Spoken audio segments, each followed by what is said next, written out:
এবং নেত্রী একবার শুধু মুখ থেকে বলছে যে উইদিন 6 মান্থ আম কামিং, তাতে তাদের কিডনি নষ্ট হয়ে যায়, হার্টবিট সব ধপধপ করে।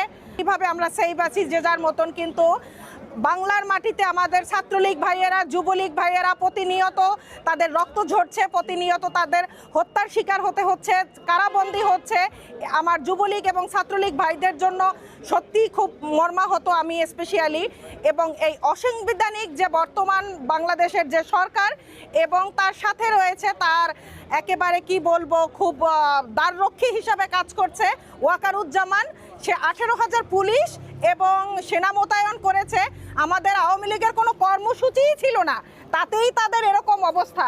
এবং নেত্রী একবার শুধু মুখ থেকে বলছে যে উইদিন 6 মান্থ আম কামিং, তাতে তাদের কিডনি নষ্ট হয়ে যায়, হার্টবিট সব ধপধপ করে।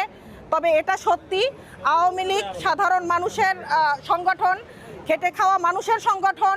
আমরা লড়াই মধ্য থেকে আমাদের আবিষ্কার হয়েছে, বাংলাদেশের আগে আওয়ামী লীগের আবিষ্কার। লড়াই করে আমরা বাঁচতে পারি, লড়াইয়ের মধ্যে থেকেই আমাদের জন্ম।